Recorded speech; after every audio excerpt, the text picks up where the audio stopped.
Hello and good evening to you. Welcome to News 360 and it's live from our news hub here at Desawa in Kanda. My name is Alfredo Kansi. And I am Portia Gabo. Coming up. News 360 Headlines is brought to you by NDC supporters in Cape Coast chant for the return of John Mahama to contest the 2020 general elections.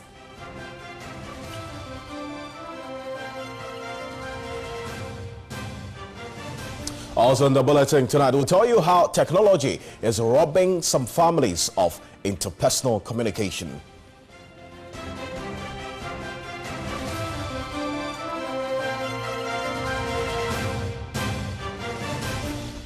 Coming up on Mission tonight, our searchlight is on Dafiama in the Upper West region, from where our team reports some girls get pregnant soon after primary 6. On the international front, Catalonians deposed leader Carles Puigdemont also, and 4 former advisors turned themselves in to Belgian police.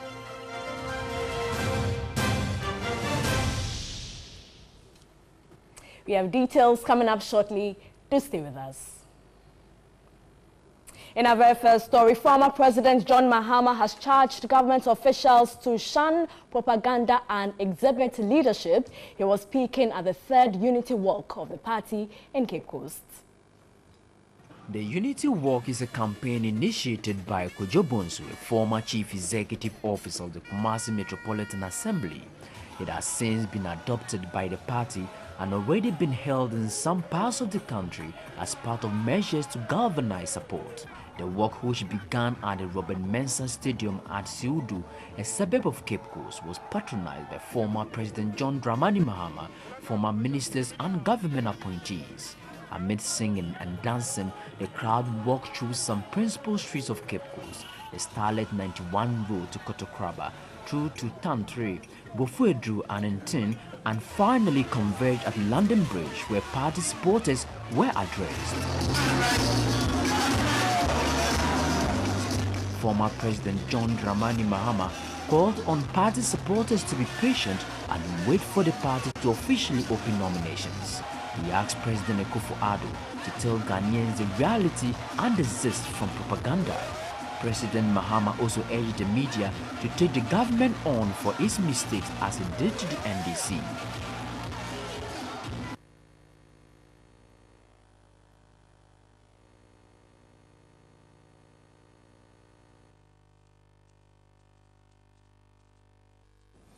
All right, so that's what happened in the situation earlier today. Now, let's still stay a bit further on this, Portia. We'll go on to Skype now. And Dr. Edward Brenya, he is a senior political science lecturer at the Kwame Nkrumah University of Science and Technology. Doctor, thank you. Good evening to you. Thank you for your time this evening. Now, former President John Mahama actually did confirm that a number of reforms being carried out by the NDC are part of initiatives to implement and recommendations by the Kwesi Botwe Committee. But then before we get into that, how does these unity walks indeed help in solving the problems, the kind of problems that the NDC is faced with what you have observed? Good evening, Alfred, and good evening to every listeners of TV3.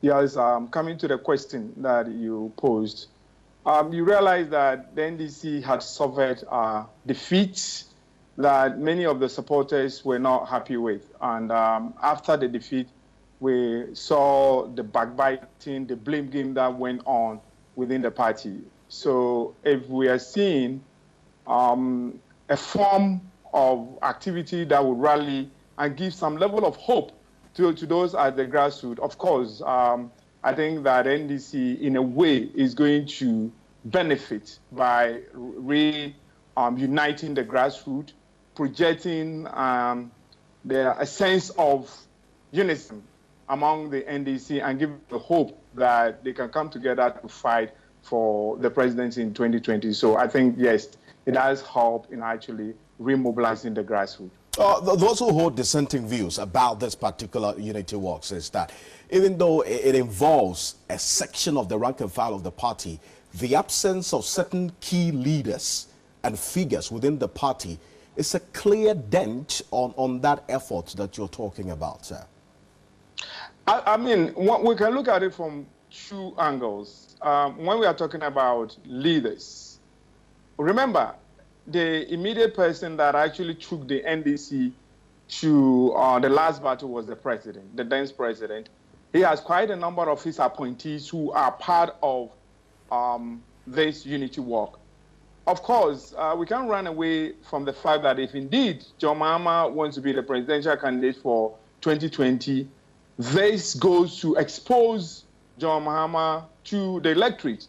But if really we want to believe that the defeat was as a result of John Mahama and his appointees, and John Mahama and the appointees are actually leading this unity work, for many with the grassroots, it does send a sense of reuniting the grassroots. We can talk about the larger party, whether or not many in the larger party really support this unity work. But I think that as far as uniting the grassroots is concerned, it is actually getting to achieve that aim. Well, you hit the nail right on the head there. Some have seen this more as a strategy by the former president to work his way back to the top. I mean, with what, for example, the people who were there today at the Unity Talks chanting that he should return. I mean, they will say this is more of a John Mahama-led unity walk than that which encompasses the rank and file of the party to reflect all other persons and the opinions. Yes, we cannot run away from the fact that this is a John Mahama-led unity walk. He initiated that, but he's doing it in the name of the party. He's alluded to the fact that it is part of the Constitutory report. One thing that we cannot run away from is that the defeat of the NDC in the last elections, this set a big blow to the party and was more of a discouragement to many at the grassroots.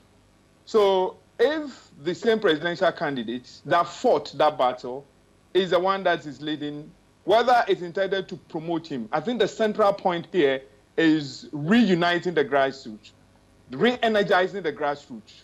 If at the end of that unity work or that's re-energizing the grassroots, it goes to benefit Mahama, the NDC does actually benefit in that sense, because the important thing is actually energizing the grassroots. And I think that the unity work is actually getting to achieve that. Dr. Brenya, let's go into the Constitutory report, which the NDC is keeping to its chest very, very closely and guarding it with a lot of vigor. Now, presidential hopeful of the NDC, Ekospi Gabra, says that that report should be distilled and portions made available to members of the party at all levels to avoid defeat in the next general elections, because if they do not know about what led to the defeat, they may end up repeating the same mistakes. Is it a recommendation you would attest to or back?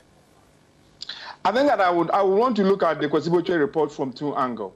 One, the first angle is that it was the management, the people that the NDC, the rank and file in the NDC voted for, that instituted this committee and try to look at some of the things that they did. So if you are looking at it from management point of view, it was meant for the managers to address some of the concerns that led to the defeat. But the other part that makes it quite unfortunate is that the way the NDC set up this committee, it looks as if that it was a fact-finding that will be made available to the NDC. We've heard a lot about people calling for the report to be released to the public. This was something for the NDC. If the NDC, the managers, I mean the elected officials, have found what they think that would help them and they are addressing it, I think that from management point of view, it is not wrong. However, because the NDC have kept to this report and allowed this report section to be leaked in the media, for which they come back to say that was not part of that is where I think it's a mistake, that if the NDC actually had released the report, or a section that is vital to the electorate, they would have avoided allowing a section of the public to capitalize on that. But I don't see anything wrong with managers of an organization or an institution instituting a report that they can use to address some of the setbacks and actually keeping it to themselves so that they can address key sections of it that he thinks is necessary for addressing some of the things that it needs for is needed for managerial, management of the organization. Doc, I want to thank you very much for your time this evening. I'm grateful. Dr. Edward Brenya is a senior lecturer at the Political Science Department of the Kwame Nkrumah University of Science and Technology. In other news, lack of a health facility and the absence of safe drinking water for the over 1,200 residents of Apliva, an island community in the Ada East District, is a major threat to healthy living. Most residents have suffered from bilharzia, and pregnant women have ended up giving birth on the floor while on a 30-minute trek to an adjoining island or crossing the Volta Lake.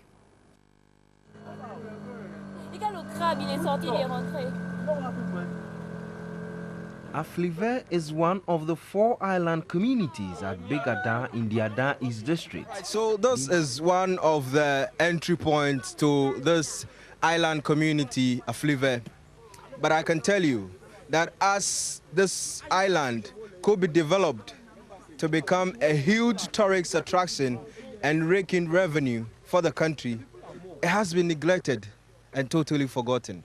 The indigenous people are predominantly farmers and fisher folks. Crab picking and the harvesting of oyster is also widely practiced.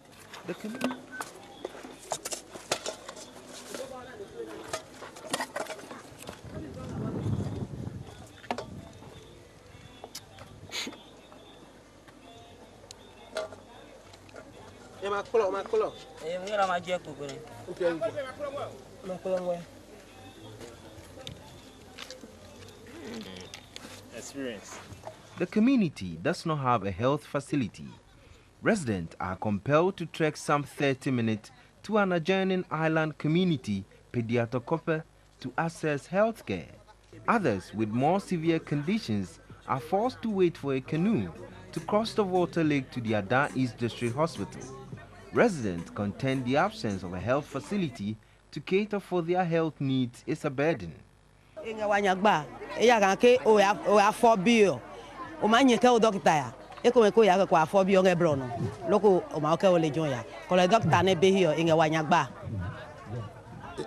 Is disturbing them because before you give birth, you walk far away, and even when you are going on the way, you give birth on the way before you reach to the hospital. That is not the only challenge. The community lacks a place of convenience and occasionally affected by tidal waves. Residents have improvised using these shells to check erosion. Have a correct water to drink. Third one, we don't have fuses, please. This one. Fourth one, the water comes from seaside to the step S. Assembly member for the area is Daniel Ajakpa. I went and wrote a letter to them to help the community, but they will not fulfill. That I will be there. They don't have any answer to help us in the community. So I'm looking for somebody to come and help us from either other side. On Saturday, November 4, Lark smiled on residents through the benevolence of the Dansuman Branch Rotary Club. We realized that there were a lot of health issues in the community. So we went back and mobilized ourselves to take a health screening exercise and provide medical care to the people in this community.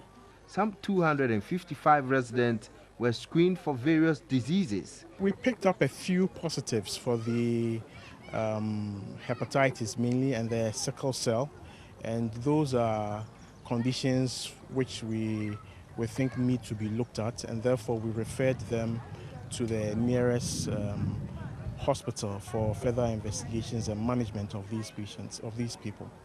Chief of the area, Nene Ofwe Techu Agbadiagba, appealed to government and other development partners to provide a health facility for the community to help the people access quality healthcare services. Let's stay in that community just a little further, because after more than 50 years of existence, the Aflive DA Primary School, an island community in Ada, lacks teachers. The situation has forced school authorities to combine some classes to address a shortfall. Selamomenya has returned from the community and now reports. Though it is a Saturday, this story is worth telling, because this community has only one school, that is the Aflive DA Primary School. This is supposed to be the KG block. A careful look inside shows that it is not in use because there are staffs packed in here. And the original plan for this block was for it to have 2 rooms, one housing the KG ones and then the other housing the KG2 pupils. But because of lack of funds, the project started by the community has stalled. They have 3 classrooms each in these 2 blocks, making 6 classrooms. Some classes have been combined in order for the teachers to be able to take care of these pupils.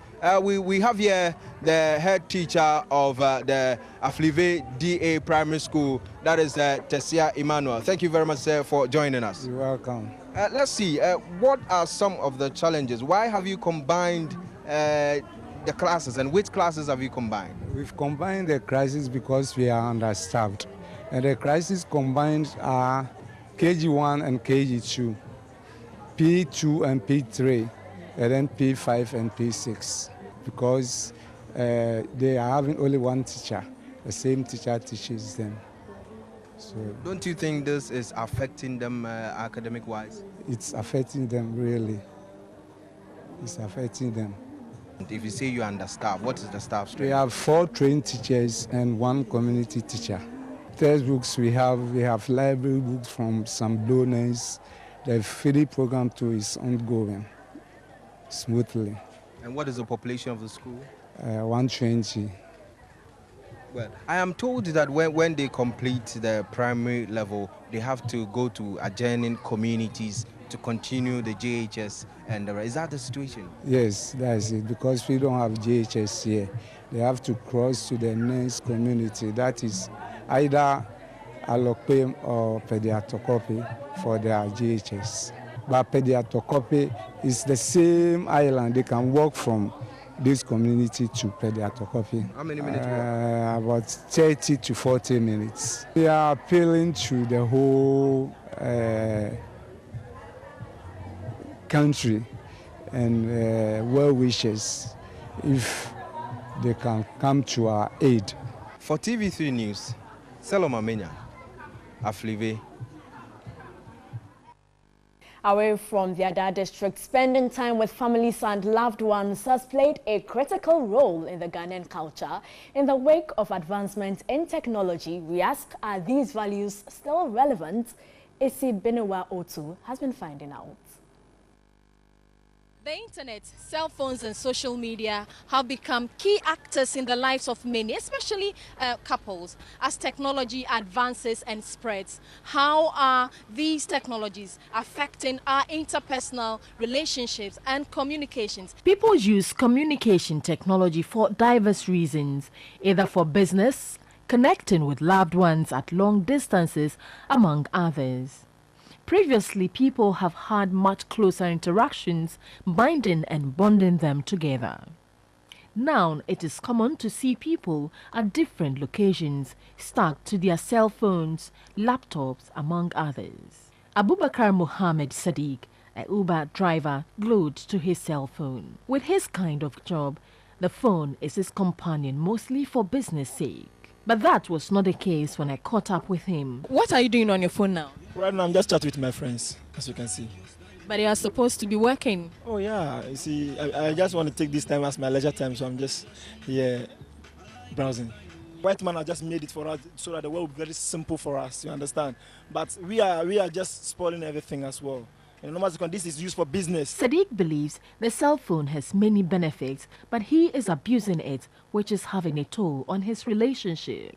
But do you spend much time on your phone than to talk to her personally, or, you know? Or even as we are with them, we are chatting. All these are problems facing us, you know.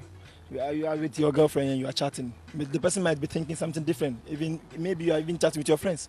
So it's also part of the problems. Seyram Atukpa thinks communication technology has become increasingly faster, mobile and powerful, and must rather enhance people's interpersonal communication. Sometimes I meet friends and I wish we have a a face-to-face, like we catch up on things because it's been a while, but it seems everybody is on their phone trying to check their WhatsApp messages, their Twitter notification and all that.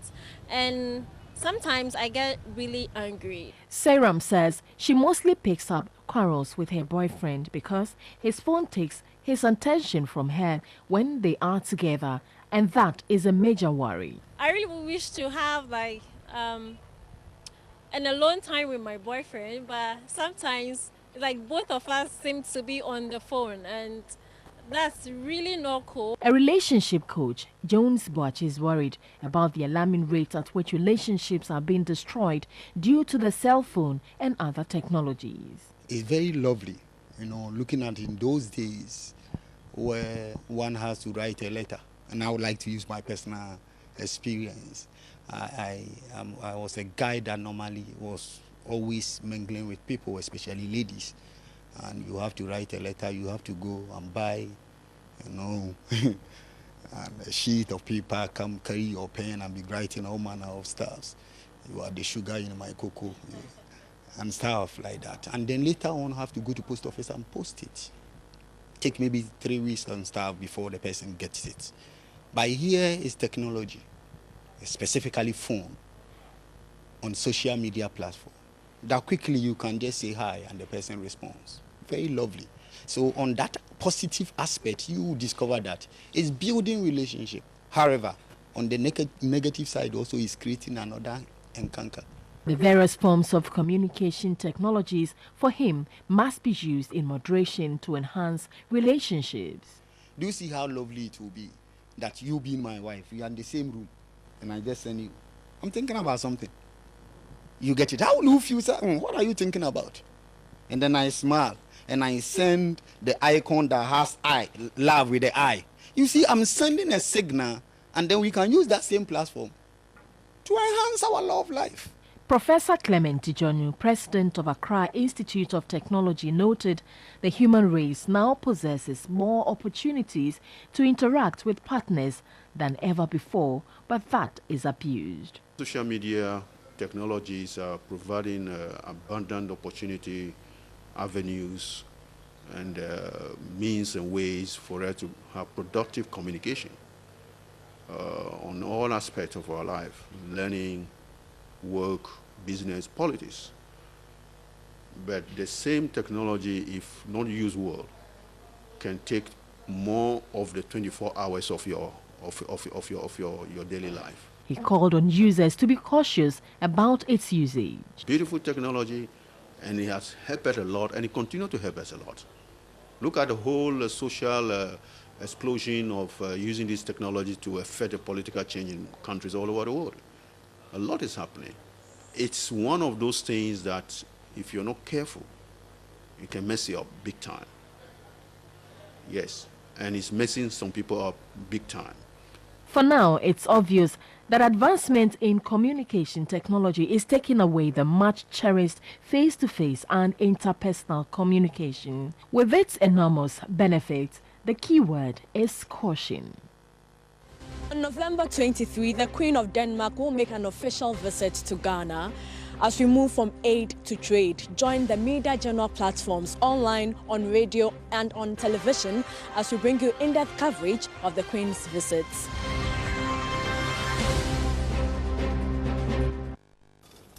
There's been a lot from Denmark with greetings and other felicitations as Portia Gabo brings us a lot more details on that subsequently. But the Queen of Denmark, Her Majesty Margrethe II, says her visit to Ghana will boost trade relations and business opportunities between the two countries. She was speaking to a team of journalists at the Fredensborg Palace in Denmark. Portia Gabo has more.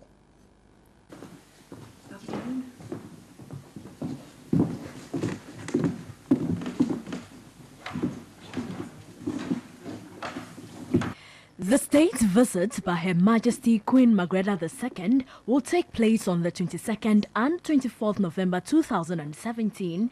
This is at the invitation of President Akufo-Addo. Denmark and Ghana have had very good relations for a long time, and I know that there is a large group of Danish business people who are looking forward to being there together with me and to see what they can do, and they are excited about the prospects of working in Ghana.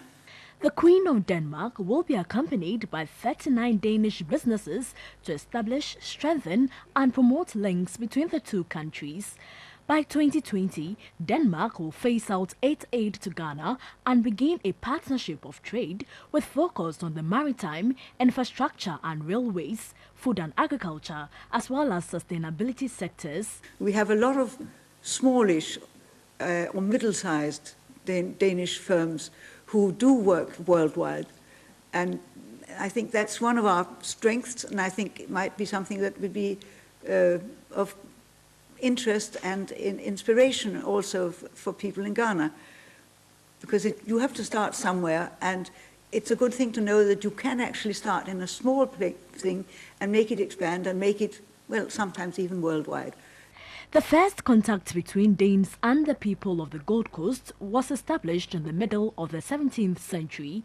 In that period, the Danes built, among other things, the Christiansborg Castle in Accra. Queen Margrethe II acknowledged the not too pleasant relations between Ghana in the past with reference to the slave trade. Even though parts of our past are not so pretty, and that we must distance ourselves from that, on the other hand, it means that Denmark is known in Ghana, and Ghana known in Denmark. And that is a very good foundation to build our relationships of today. Queen Margrethe II's visit to Ghana is a first in a West African country. And she grew up at a time when only males could ascend the throne in Denmark. However, an act of succession on 27th March 1953 allowed for the possibility of a female monarch. In the following report, Queen Margrethe II sends a message of hope and empowerment to young girls and women the world over.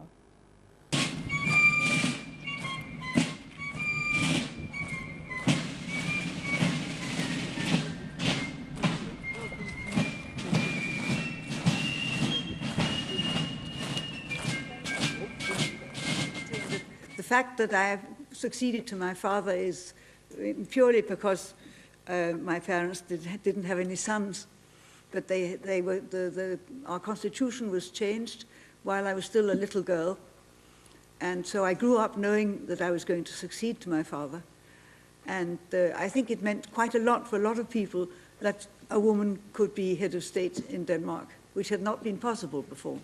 For my own part, I think one of the things I felt which made it in some ways much easier for me than if I had been a son of my father, was that people don't make an absolute comparison between what the older generation did and what the young generation is doing, because you can't compare exactly one-to-one what a man does and what a woman does.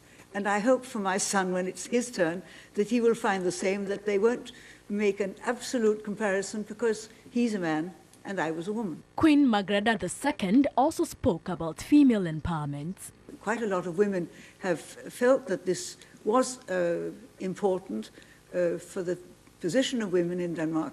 And of course, within the last, quite a long time now, the question of women coming to the fore and taking part in every kind of walk of life has become more and more obvious and more not only popular, but, well, obvious, in fact, that of course women can, in many cases, do the same things as men. And I think that's a very good thing.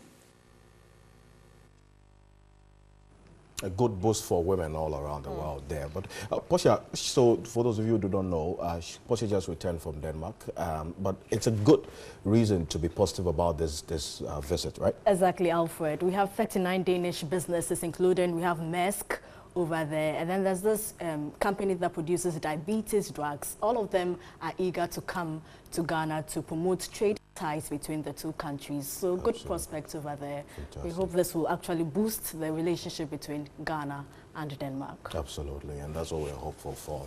But then, still have your News 360. We're back with Mission to Stay.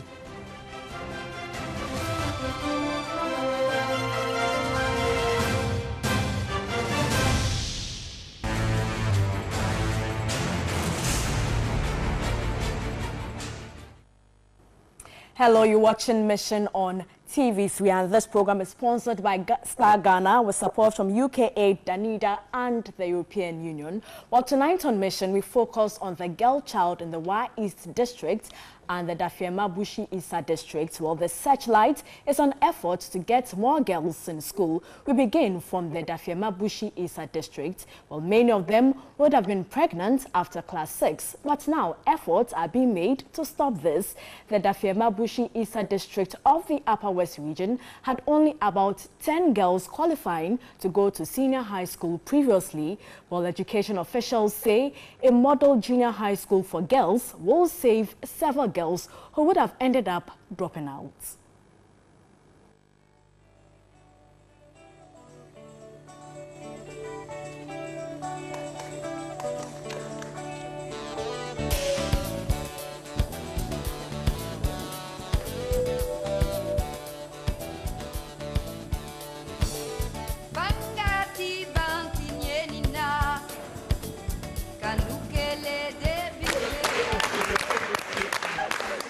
A bleak future turned round. Many of them would have been heavily pregnant after primary 6. However, a careful thought about protecting their future is now in place. Every year, the number of girls that get into the senior high school is just nothing to write home about. They will be struggling to get to 10, the whole district. So I realized that girls' education was not the best. So I liaised with this Honorable District Chief Executive and the chiefs and the people. They hailed that project. Not that they were not good, but many were forced to quit. Family chores, famine, and other duties relegated studies to the background. The girls were carefully selected after the BEC. Of harmful substances into the air. Clap for her. Fortunately, the district had a new block unused, and so it came in handy. Now, the chance to rub shoulders with their male counterparts is here. Is the contamination of water bodies. Again, who are we with her? The contamination of water bodies. It's now a day school, but the girls are asking for more than that. If we went home, our parents would tell us to come to farm. If we went to the farm and we came back home, they will ask us to prepare food. When we prepare, we will get tired. We don't have time to read. That if you can let this school be more a boarding school, we can learn better. That dream will be fulfilled soon. Our aim is to make it a boarding school so that these girls will be excluded from the house chores, from the homes, so that they stick to their books, study and be nurtured, be groomed, so that at least at the end of the 3 years, we hope to get about 30 of those girls enrolling into the senior high school, which is now free. So if we have a free senior high school, we should start thinking of how to push our girls into this laudable plan of the government. Teachers are inadequate, but the district office is stepping in. I have 3 committed teachers, and I want to get another committed teacher to add. The district education staff, they have all promised handling them 1 lesson per day in their special areas, like ICT, Dagari, social studies, maths, science. The coordinators in the district office have planned to take some of the subjects. Discouraged. Since I've prepared my heart for that, I don't think. I just want to help them. The school, however, needs more assistance. We still lack a certain material like the textbooks. We just borrow some from other schools, and each child is supposed to have at least a textbook. So, and we don't have so water. We go to the other schools to fetch water. So if like a borehole, it will be dark. The model school is expected to be replicated in the district. District authorities are bent on placing every girl child in the district in school. This first batch of about 35 are expected to continue to year 2 and year 3. The district is giving them all the attention and all the support that they need. They are asking parents to also continue to encourage the girl child to go to school. From Dafiama, Bright Nananfo, TV3, Upper West Region.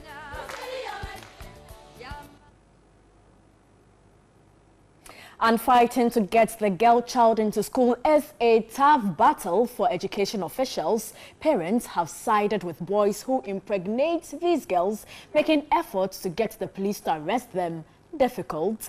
A girl child officer of the Wa East District, Rafikatu Mohammed, says they are unable to stop girls from dropping out of school due to the uncooperative attitude of parents.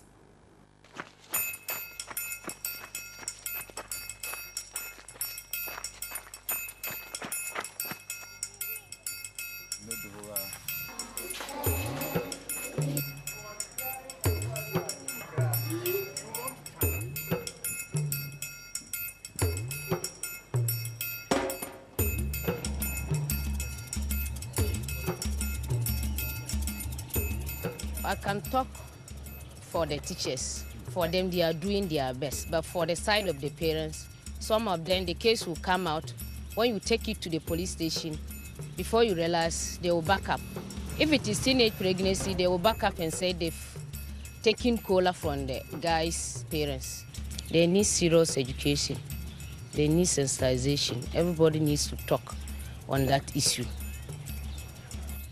I'm even trying to collaborate with the police when it happens like that. If the girl is underage, we pick the parents. We just threaten them. But if you want to collaborate for them to see that it's their right to support the girl to go, they are not supported. You may have problem with the parents of the boy.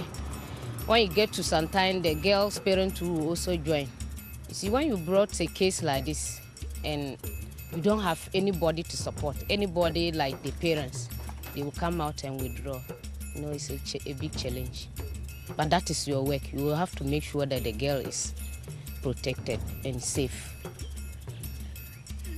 Does it put you off when you find parents of the girl or even the boy trying to threaten you, attack you, all in efforts to get you to back away from there? Does it put you off and you want to stop doing what you're doing? No. That's my work, and I feel like it's a passion. I feel happy when I see girls in school. I know a girl is a vulnerable. If people are like us are not there for our district, no girl will even finish JSS. Some of them will say they want to catch them young. If there's nobody to support, seriously, we won't get them.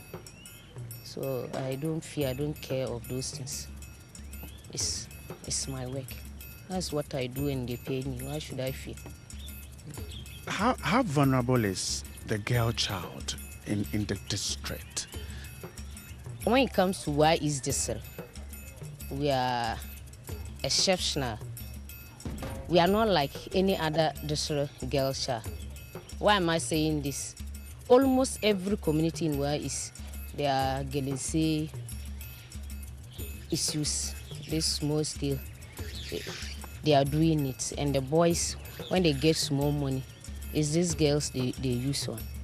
They'll give them small money, and there's no work their parents are doing apart from farming.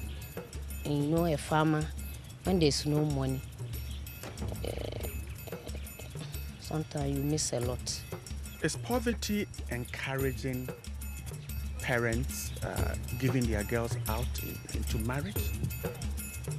That is what they are saying. When you even go for sensitization, they will tell you that when the girl comes, buy this, you don't have it. What do you do? Some time ago, that was last year, there was a JSS 2 girl, and somebody picked her up. They reported to me. We went there, sent the guy to the police station. That was the second girl the boy did that to. The mother came out boldly that we can't lock the guy. She has given her to the guy. We are not taking care of. We don't know how he struggled to feed the child, the girl. I said, but if you continue sending them out like this, count yourself out of poverty. You will be in poverty till you die. It's education that can save you from poverty. It's the transformation for everything. We are also doing our best, but we can't stop it.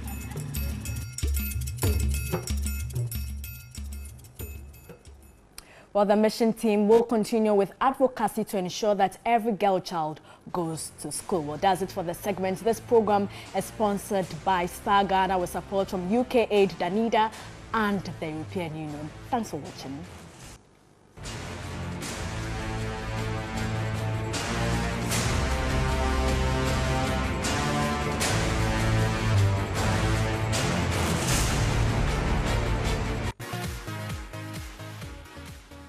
Well, tonight in this segment, one more contestant will take a bow from Ghana's most beautiful show after tonight. And 4 contestants are expected to compete for the crown in 2 weeks. Well, the 5 remaining contestants will take the audience through the role of mothers in their bringing of their children and the challenges they encounter.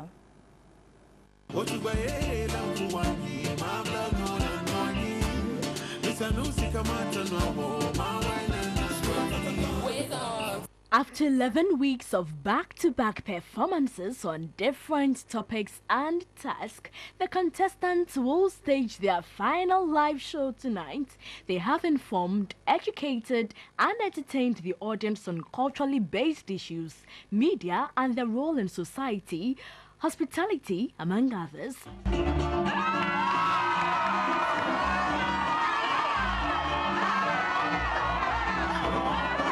The 5 contestants will tonight stage yet another sizzling performance on motherhood. After the performance, 1 of the 5 will be shown the exit, leaving 4 for the finals. Judges say the eviction will be chosen following a tabulation of previous performances and public votes. They emphasized the winner should be an embodiment of a queen. We're looking for a beauty queen, and this queen must be able to speak intelligently, must have poise, must be an all-rounder, must have good knowledge of our norms and traditions. So if you come and recite something and you don't own it, we know that you haven't learned anything. Ghana's Most Beautiful 2017, straight out of Ghana.